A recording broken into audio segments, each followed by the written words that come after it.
Alhamdulillahi Rabbil Alamin, wassalatu wassalamu ala Rasulillahil Karim. Amma ba'd, Assalamualaikum warahmatullahi wabarakatuh. Alhamdulillah, purihin natin at pasalamatan ng dakilang Allah subhanahu wa ta'ala sa lahat ng kanyang biyaya at patnubay. At tayo ay alhamdulillah na sa loob ng Islam at sa kanyang gabay.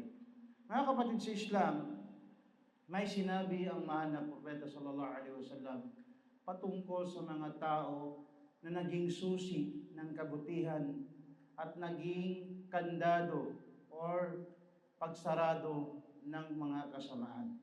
Sinabi ng Propeta sallallahu alaihi wasallam, inna minan nasi nasan mafatihal lil khair maghalika lisyarr. Wa inna minan nasi nasan mafatihal lisyarr maghalika lil khair. Fatuba liman ja'ala Allahu mafatihal khaira ala yadayhi. Wa wailul liman ja'ala Allahu mafatihal syarri ala yadayhi. Aw kama qala sallallahu alaihi wasallam. Sinabi ng mahal na sugo na Propeta sallallahu alaihi wasallam, sabi niya, may mga tao sabi niya na ginawa sila ng Allah, naging susi sila ng kabutihan, mafatihul lil khair, at naging maghalikul lisyarr. Sila ang naging pagsarado ng kasamaan, naging kandado ng kasamaan. Ibig sabihin, sila yung nakapigil ng kasamaan. May mga tao na pinili ng Allah Ta'ala. Sila ang naging daan sa mga kabutihan. Sila ang naging daan sa mga kabutihan at sila din ang naging daan upang isarado ang kasamaan. Ganon din, sinabi ng Propeta sallallahu alaihi wasallam, may mga tao na naging susi ng kasamaan. Oposito, naging susi sila ng kasamaan. Sila yung nagbukas ng kasamaan at sila yung naging kandado ng kabutihan. Sinarado nila yung kabutihan. At sinabi ng Propeta sallallahu alaihi wasallam, fatuba liman ja'ala Allah.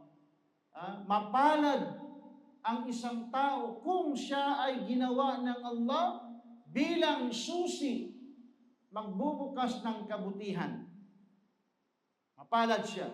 At kasawian sa mga tao na ginawa siya ng Allah na siya din ang magbubukas ng kasamaan sa kanyang mga palad. Anong ibig sabihin nito, mga kapatid sa Islam? May mga tao na sinabi ng propeta, siya daw ang magbubukas ng kabutihan. Tulad ng pag-anyaya sa mga gawaing mabubuti. Tulad ng pag-aaral dito sa Mercy Islamic Foundation. Ikaw yung magiging susi ng kabutihan sa mga tao. Magpaabot ka. Sasabihan mo, magdadawa ka, kapatid, ganito, may pag-aaral sa Mercy. May pagtuturo doon na libre, wala kang babayaran.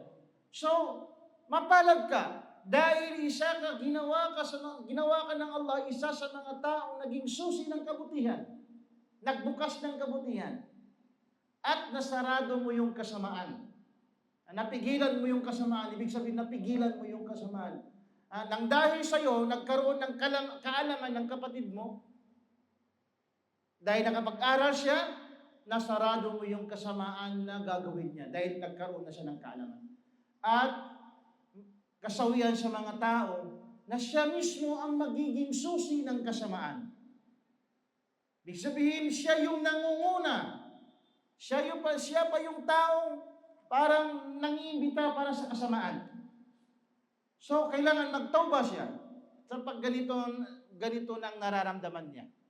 Dahil napakalaking kasalanan, ikaw yung magiging dahilan ng kasamaan at masasarado yung kabutihan dahil sa panawagan mo. Dahil sa ikaw mismo yung gumawa ng kasamaan at sumunod yung mga tao sa iyo. Bilang isang Muslim, nakagawa ka ng kasamaan at pinagyabang mo pa ito, nakita na ng iba at sumunod sa mga gawain mo, ito yung sinasabi ng Propeta sallallahu alaihi wasallam, magiging susi siya ng kasamaan. Magiging susi siya ng kasamaan. At isasarado mo yung kabutihan. Pag may magpunta doon, may maggagawa ng kabutihan, haharangan mo. Yun ang ibig sabihin ng Propeta sallallahu alaihi wasallam, na magiging kandado siya ng kabutihan. Naway inshallah yung mga ganitong pamamaraan at makaiwas tayo sa kasamaan at makatungo tayo sa kabutihan. Naway hilingin natin sa Allah subhanahu wa ta'ala na magiging susi tayo sa kabutihan at magsasarado ng kasamaan. Assalamualaikum warahmatullahi wabarakatuh.